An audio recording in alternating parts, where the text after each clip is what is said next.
At my wedding, my sister smashed all the champagne glasses and spilled the wedding cake. My mom hugged her. She just needs to let it out. I was silent. On the day I married Emily, my sister Bethany shattered a champagne glass, launched it across the room, and screamed, "This is what you get for acting like you're better than us," before flipping our custom 3-tier cake onto the floor like she was staging a protest. The room fell completely silent. The clink of glass echoed louder than the music ever had. People froze mid-toast, confused and horrified. My mother rushed to Bethany like she was the victim, not the person who had just torched my wedding in front of 43 guests. The DJ cut the music. Emily's father looked like he wanted to say something but didn't. My best man stood still, unsure of what to do. And me, I didn't yell. I didn't cry. I didn't ask why. I just watched her walk out of the venue like she'd just won something. I even smiled, not because I was okay with it, but because I already knew what she didn't. That her little act wasn't the climax, it was the trigger. She thought she was burning it all down. What she didn't realize was she'd just lit the match on her own safety net. My name is Ethan Harper. I'm 33. I work as a strategy consultant based in New York. I've spent the last decade building a life most people only see on Instagram. Red-eye flights, client meetings in boardrooms overlooking Manhattan, months of unpaid grinding just to finally land the gigs that pay what I'm worth. It wasn't glamorous. It wasn't easy, but it was mine. I built every inch of it from scratch, and I don't say that for sympathy. I say it because people like Bethany don't understand the weight of that kind of work. To her, success is either inherited or owed. And in our family, I was the one who made it out, the one who took care of everything, the one they called when things went sideways, especially Bethany. She's my little sister, 11 years younger than me, technically an adult, but emotionally. Let's just say she never left sophomore year of high school. For years, I helped her out money for books, rent, even bailed her out of a failed Airbnb scam once. And every time she said she'd pay me back, she never did. But I let it go, because I thought that's what older brothers did. Emily and I had been together for 4 years. She's a high school English teacher with the kind of patience that could calm hurricanes. She grew up in a stable home, 2 parents, steady dinners, quiet holidays. I think that's what drew me to her, the calm, the kindness. She didn't need fixing. She just existed like peace in human form. And for once, I wanted to live in that kind of life. Our wedding was small by design.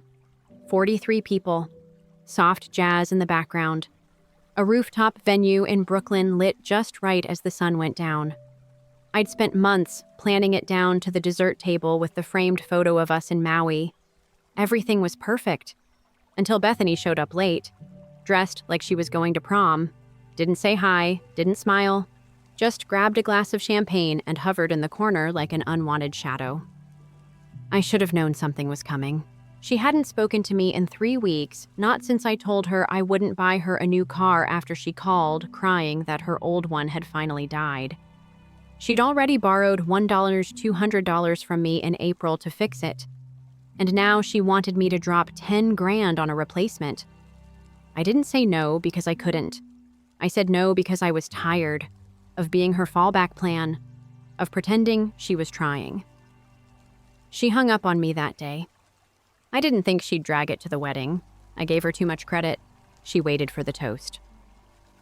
Right when I stood up to thank everyone for coming to talk about building a life with someone who brings you peace, Bethany stood too. For a second, I thought maybe she was going to make a toast herself. Instead, she launched her drink, shattered a photo frame, and grabbed the wedding cake like it was a prop in a drama she had written and rehearsed in her head. 3 layers gone in seconds. She looked right at me and screamed, "This is what you get for acting like you're better," before storming out as if she dropped some kind of mic. And everyone just stood there. My mother. She didn't say a word to me. She ran to Bethany, wrapped her in a hug, and whispered, "She just needs to let it out." Like my wedding was some kind of group therapy session. Emily's mom looked horrified. Emily. She stood by me, silent but steady. She didn't need to ask how I felt. She already knew. That night, while she changed out of her dress, I sat on the couch and opened my laptop. Logged into the university portal and revoked the $9,400 tuition deposit I'd paid for Bethany last month. Then I opened the rental platform for the apartment lease I co-signed.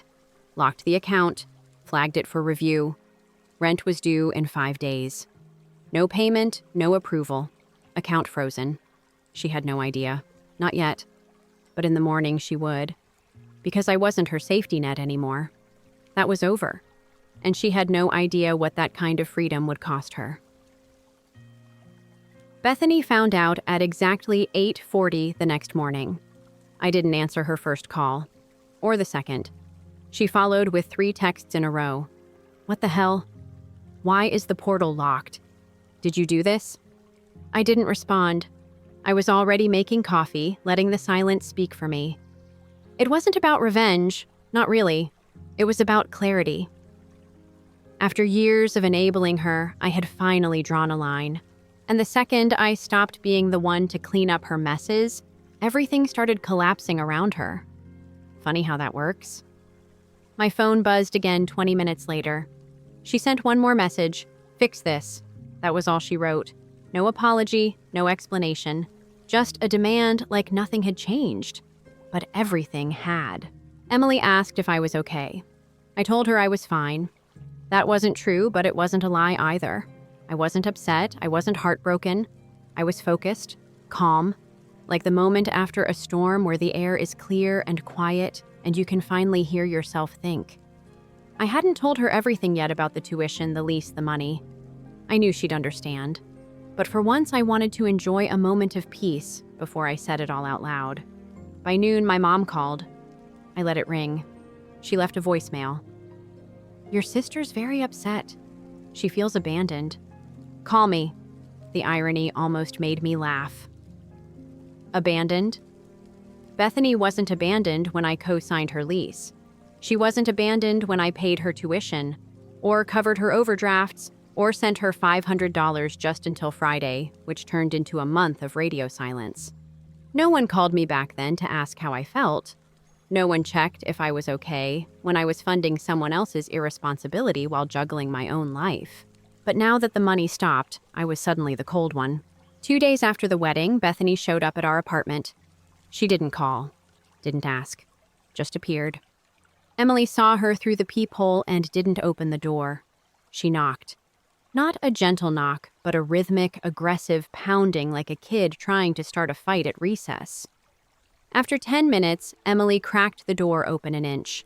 Bethany didn't say hello, didn't ask if it was a good time.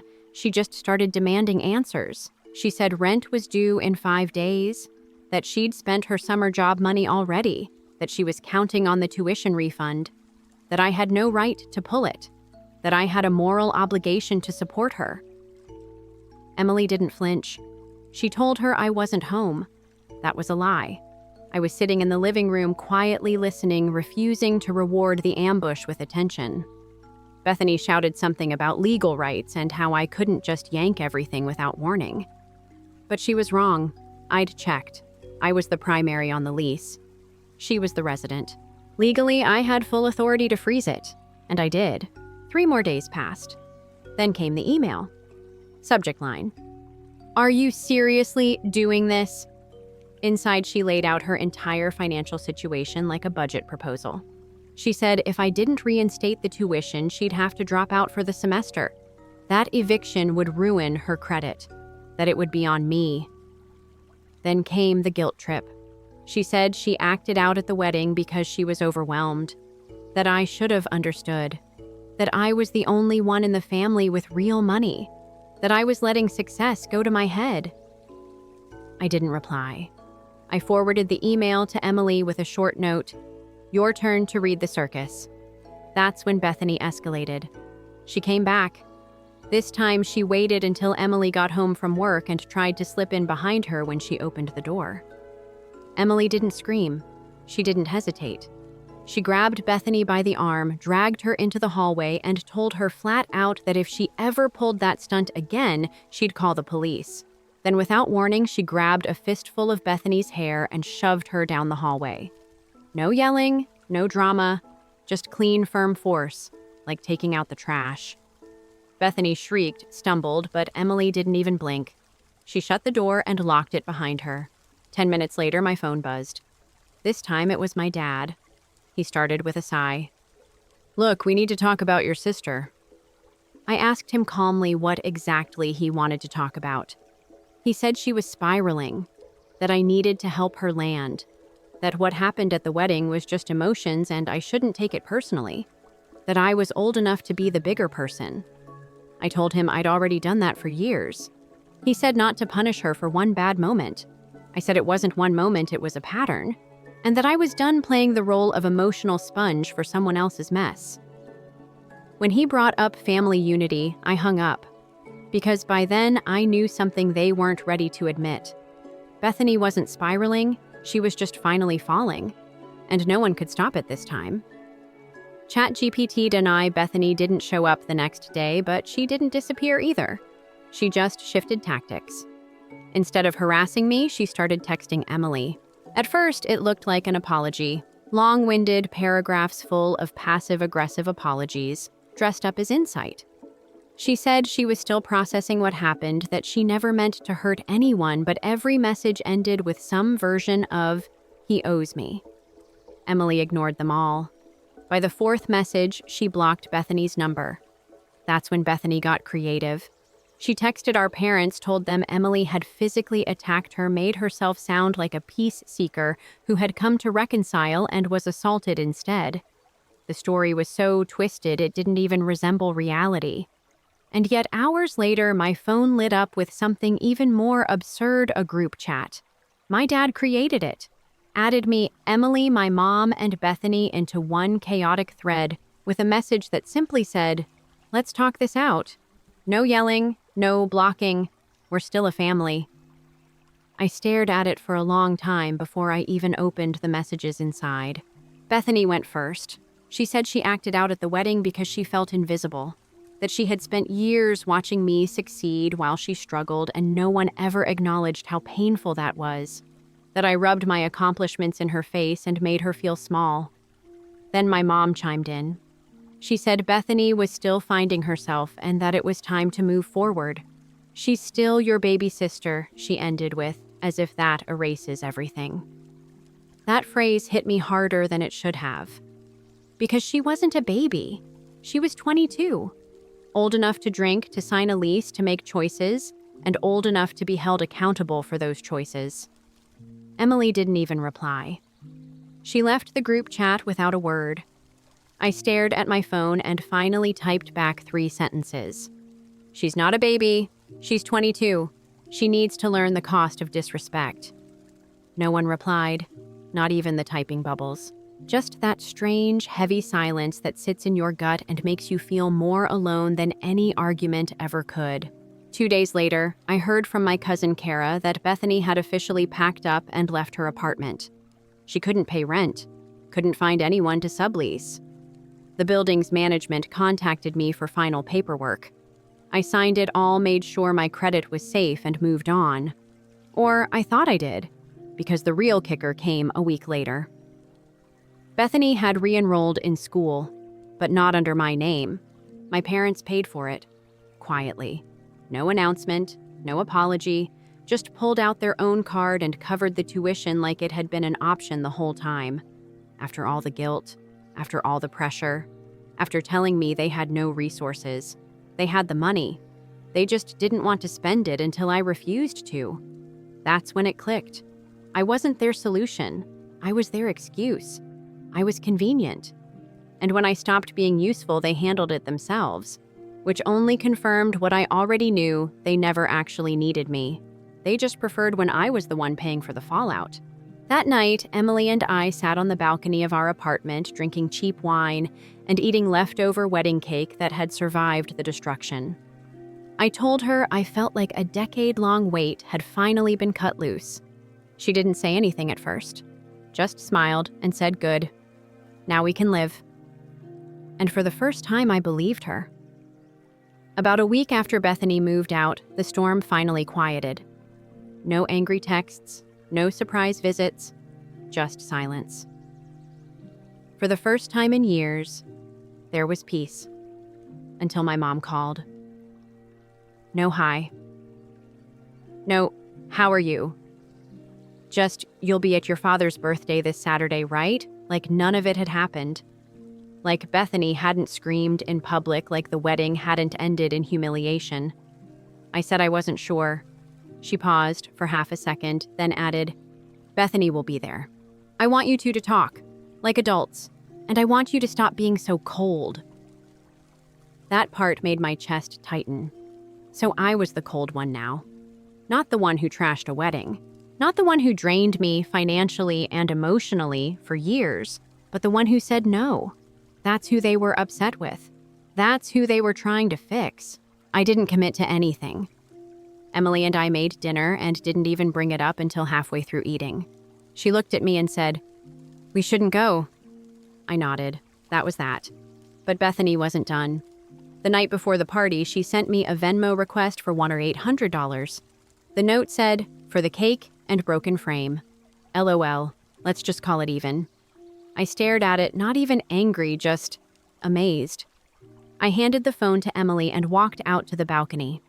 When I came back, she was calm still. I asked her what she wrote. She shrugged and said, she's not gonna like it. 15 minutes later, Bethany blocked both of us on everything.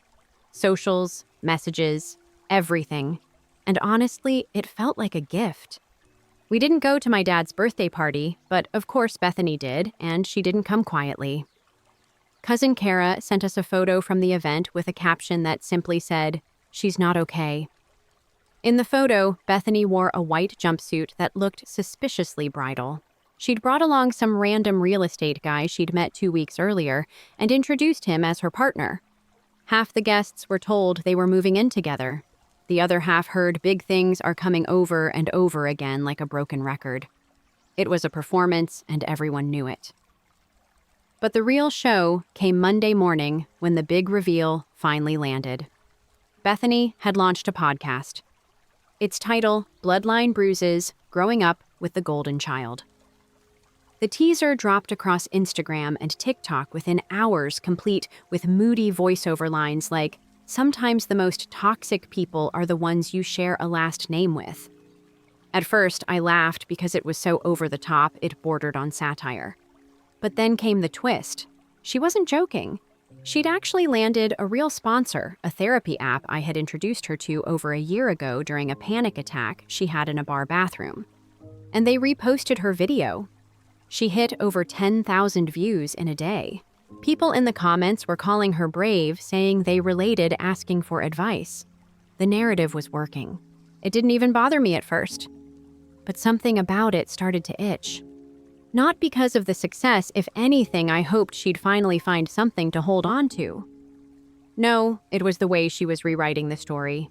Twisting real pain into some melodramatic fiction where she was the survivor of my supposed cruelty. I was being drafted into her fantasy without consent, painted as a villain in a play I never auditioned for. Then 3 days after the podcast dropped, I got the email. The subject line was simple, "Let's talk." No drama, no accusations, just, "I have things I want to tell you. I think you'll be proud of me." It was written like a perfectly rehearsed monologue, calm, composed, maybe even strategic. I showed it to Emily. She read it twice and said, "She's not trying to fix anything. She's setting a trap." I didn't disagree. So I wrote back one line, "Emily will be there too." No reply, not a single word after that. But I had a gut feeling we hadn't seen the last of her. I was right. 3 days later, while Emily and I were eating dinner, our doorbell rang. No call, no warning. My parents stood on the other side. My dad gave a sheepish wave like this was just a casual drop-in. My mom had her purse slung over her shoulder like she planned to stay a while. I opened the door halfway and said nothing. She opened with, "We just want to talk," calmly. I gave them 3 minutes. They walked in anyway. Emily didn't move from the kitchen. She stood there, arms crossed, not offering a fake smile, not softening anything. She didn't need to. They already knew where she stood. My mom spoke first. Said Bethany was going through a transformative period and had made mistakes she deeply regrets. That the podcast was just her processing mechanism and I shouldn't take it personally. My dad chimed in with, "She wants a relationship with you, she just doesn't know how to say it." I asked them point blank, "Did she actually say that? Or are you just hoping I'll believe it?" No answer, just a look. And then came the line that ended the conversation for good. My mom said she moved back in with us temporarily, just until she figures things out. Emily let out a sigh loud enough to fill the room. That was it. Picture complete. They'd paid her tuition, let her move back home, and now they were here not to mediate, but to manage, to make sure I wouldn't make things harder for her. They weren't trying to fix the relationship. They were trying to control the fallout. I asked them directly, "Did you ever tell her what she did at the wedding was wrong?" My mom said she was overwhelmed. My dad said she didn't mean to ruin it. I asked again slowly this time, "Did either of you at any point tell her it was wrong?" The silence that followed was deafening, and it told me everything I needed to know. They weren't mad at her. They were embarrassed. And the easiest way to make that shame disappear was to shift the blame onto me for not forgiving fast enough, for not forgetting on command, for not playing the role of fixer anymore. So I told them the truth. I was done. Done with the guilt, the gaslighting, the open wallet. That if they wanted to keep cushioning her landings, they could, but it wouldn't come from me. I told them they had raised a daughter who believed consequences didn't apply to her. And then I asked them to leave. They hesitated, tried to offer one last appeal, but I didn't move. Eventually, they walked out, quietly. Emily and I didn't talk about it right away. We didn't have to. We just finished dinner, poured ourselves another glass of wine, and watched the city blink outside our window. There was nothing left to say. Because the plan wasn't just about cutting her off financially. It was about reclaiming the peace she'd been borrowing from my life for years.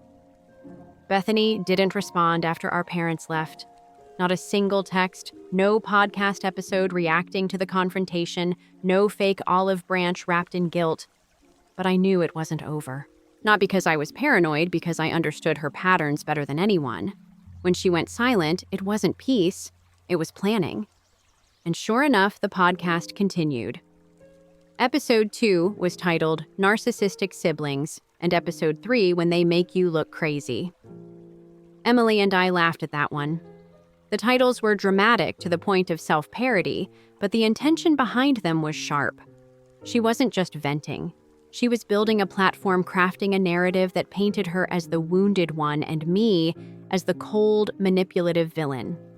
It would have been infuriating if it weren't so transparent. The thing about stories is that the audience wants a villain they can hate and a victim they can root for. She gave them both in a single voiceover. The truth didn't matter, not when drama gets more likes. A few nights later, I pulled up the lease on our apartment. We had 8 months left. I looked at our savings, ran the numbers, and walked into the kitchen. Emily was drying dishes. I told her we needed to leave. Not the apartment, just everything. She didn't ask for details. She simply nodded and said, "Somewhere far," I smiled. "Somewhere warm." The next morning, we booked 2 round-trip tickets to the Maldives. We were leaving in 6 weeks. No family, no chaos, just a stretch of time that belonged only to us. I didn't tell anyone. Not because I was hiding it, but because this trip wasn't about making a statement. It was about making space. A clean break from the years I spent cleaning up for someone else. And when I saw Emily asleep on the couch that night, peaceful for the first time in weeks, I realized how overdue it all was. 2 days before our flight, I got one last message from Bethany. No words, just a single fire emoji. It sat there on my screen like some vague warning or maybe a twisted metaphor. I showed it to Emily while we were picking up luggage tags. She didn't even blink, just scanned her boarding pass and said, "Perfect, let it burn." I blocked the number. That was the final loose thread. My parents didn't call. My mom sent one generic, "Hope you're well" text that I ignored. There were no more lectures, no more guilt, no more attempts to bring me back into the cycle. I think they finally understood that I wasn't going to be the one to fix what they broke. Not this time. We left for the Maldives on a Thursday morning. No layovers, no rush, just the hum of an early flight and the soft glow of a new beginning. I watched Emily sleep against the window as we crossed over miles of open water, and for the first time in years, my mind was silent.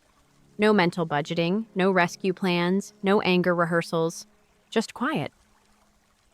Our bungalow sat above the water, quite literally. You could hear the ocean under the floorboards. They had a sign inside, no clocks. Let time be yours again. That hit harder than it should have. We didn't talk about Bethany, not at first, not even once during the first 3 days. It was like she belonged to another life, one we'd outgrown. We spent our mornings in the sun, our nights under the stars, and every second in between rebuilding a version of peace that didn't have her in it. On the 4th morning, we were having breakfast on the deck when Emily finally broke the silence. She stared out at the water and said, "Do you think they'll ever admit it?" I didn't have to ask who she meant. "No," I said, "but I think they know. And I really believe they do. Not in a conscious way. Not with regret or reflection, but in that hollow silence that creeps in when the scapegoat finally walks away. They knew I had spent years absorbing the impact of her chaos. They knew they had let it happen because it was easier than holding her accountable. And now they knew they couldn't reach me anymore, not financially, not emotionally, not strategically. That door was closed. Bethany didn't find a new apartment. She stayed with them. I knew because the management company emailed me again for final signature confirmation. I signed it without comment. She never reached out, never said thank you, never apologized. I wasn't waiting for it. I didn't need closure from her. I just needed closure within myself. The podcast limped along for another 2 episodes, one about being erased by your support system and another on financial abuse inside families. I didn't listen. Kara did. She said Bethany was stretching the truth so far it stopped making sense. Engagement dropped, comments slowed, sponsors disappeared, and then silence. That silence wasn't just digital, it was real. I stopped checking her socials. My mom stopped sending group texts. My dad didn't mention her the one time he called to ask about a mechanic. It was like the drama had exhausted itself, like even chaos when overfed burns itself out. Kara told me later that Bethany re-enrolled in part-time classes using money from my parents. Apparently, they dipped into a rainy day fund they'd had for years. That made me laugh. They'd had it all along. They just didn't want to use it until I refused to. Until their golden goose stopped laying checks. Coming back from the Maldives felt like returning to a different life, one we had quietly shed and outgrown somewhere between the turquoise waves and silent nights. We landed at LAX, to a city moving faster than we remembered, but for once, it didn't pull us into its current. We were slower now, more grounded. We moved into a new place farther from the city, closer to the quiet. It wasn't about square footage or views. It was about building something that didn't echo with the memory of damage control. The new apartment didn't carry any of Bethany's weight, no leases with my name next to hers, no bills forwarded to me, no missed calls asking for favors. It was just ours, a blank slate. And for the first time in what felt like a decade, the air inside our home felt clean. Emily started laying out her plans for a small business she'd dreamed about for years. I got a new credit card, my name only, changed the password on my bank account for the first time in 6 years, canceled every auto pay that wasn't ours. There were no more surprise withdrawals labeled just until Friday. No more Venmo requests titled "Don't Ask." I took inventory of my life and found places Bethany had been living rent-free, not just financially, but mentally. And I evicted her from all of them, quietly, with no announcement, just gone. We didn't talk about the wedding anymore. We didn't need to. It existed now as a strange, distorted memory, like a bad dream that fades once the sun rises. Some nights, we'd sit on the porch with a bottle of wine and watch our neighbor's dog chase moths under the porch light. We'd talk about real things: books, business plans, road trips, the little bakery Emily wanted to open with a friend from grad school. Life. Bethany stayed with my parents. The apartment lease expired quietly. The building relisted it without drama. She didn't reach out, not even a passive-aggressive text. And in a way, that was her final play, disappearing like nothing had happened, like it had all been some seasonal storm that had passed without damage. But it had left wreckage. It had changed the shape of things. And now, instead of trying to rebuild the old foundation, we poured a new one. Stronger, smaller. Just big enough for us. The podcast, as expected, fizzled out. After 2 more episodes filled with buzzwords and vague accusations, people stopped engaging. The comments dried up. The sponsorship vanished. She had no more audience, no more stage, no more echo chamber to feed the fantasy. And without validation, Bethany didn't know how to perform. Kara sent me a screenshot one afternoon. Bethany's last episode had only a few hundred views. No reposts, no applause. It was like she had shouted into the void and realized the void didn't care. Eventually, she stopped posting altogether. My parents stopped pretending too. My mom stopped sending passive-aggressive group texts. My dad didn't mention her in the one time he called to ask if I still knew a good plumber. They weren't trying to play mediator anymore. They'd accepted that the house was quiet, and maybe that was better than trying to make us all sit at a table that had already collapsed. And I stopped expecting closure. I stopped waiting for the call where Bethany would admit anything, where she'd acknowledge the destruction, where she'd even say thank you for the years I carried her through decisions she never faced alone. That call was never coming, and I didn't need it. Because peace isn't always born from apologies. Sometimes it's born from the silence that follows a boundary being respected for the first time. Emily and I made our own rituals.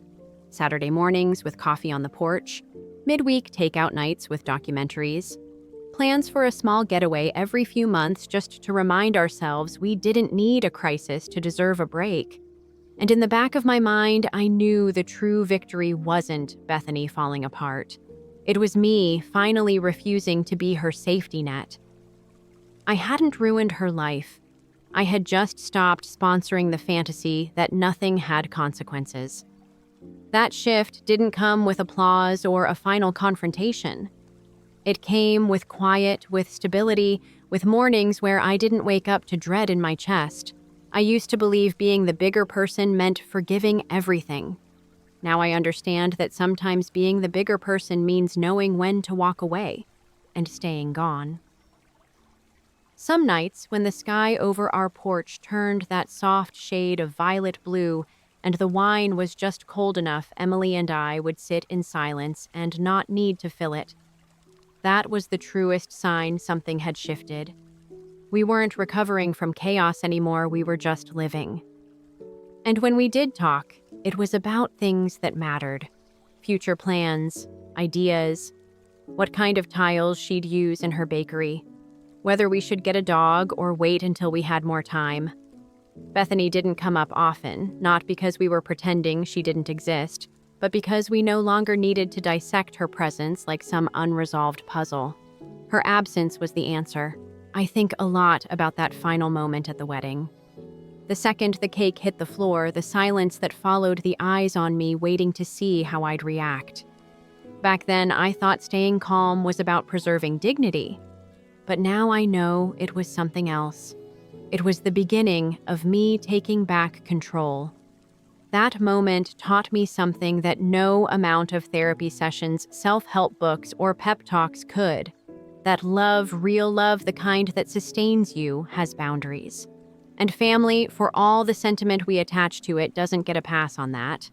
Blood isn't an excuse for betrayal. It's a bond, yes, but not a leash. I've been asked by friends, coworkers, even distant relatives if I'll ever forgive Bethany. And the truth is, I don't hate her. I don't even feel anger anymore. What I feel is clarity. Bethany is who she is, shaped by choices she never had to pay for until someone finally stopped covering the bill. And my parents. They made their choice, too. When they decided to protect their image instead of confronting the truth, they told me everything I needed to know about their priorities. I used to think healing meant fixing things. Now I understand it often means accepting what can't be fixed and building something better beside it. Sometimes I wonder what Bethany tells herself when she thinks about me.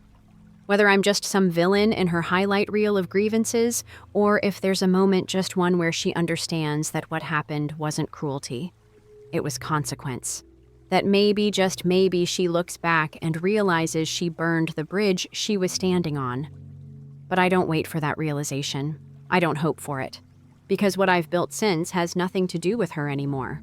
Emily and I eventually took that second trip we talked about. This time to Maine in the fall to watch the leaves change. It was simple and quiet and perfect. We hiked trails with no cell service, ate too much pie, and stayed in a little cabin that smelled like cedar and rain. I remember one evening, Emily stood on the porch in a worn sweatshirt holding a mug of hot cider, and she said, "It's weird, isn't it? How peace feels heavy at first, like we don't know how to carry it yet." And I just nodded because she was right. After years of turbulence, calm felt unfamiliar. But not bad, just new. I don't know what Bethany's doing now. I don't check. I don't stalk her socials. If she's found a new audience, a new narrative that's her journey, I'm not in it anymore. The story she tells the world isn't my responsibility. The story I tell myself is, and mine is simple. I stopped bleeding to keep someone else warm. I stopped apologizing for drawing a line. I stopped being the emergency exit to someone who kept setting fires. To anyone who's ever been the one holding the family together with tape and patience, I'll say this: you don't owe anyone your peace, especially not the people who weaponize your loyalty. It's okay to walk away, to start over, to protect your joy like it's the only currency you have left. Because sometimes the best revenge isn't a grand gesture or a dramatic fallout. It's this. It's quiet. It's choosing happiness without needing to prove why. It's waking up beside someone who sees you not as a wallet or a backup plan or a villain, but as a whole human who finally chose themselves. And if Bethany ever sends another fire emoji, I'll probably just smile. Not because I'm angry, but because I know now I don't have to put it out. I can just let it burn and walk away finally warm.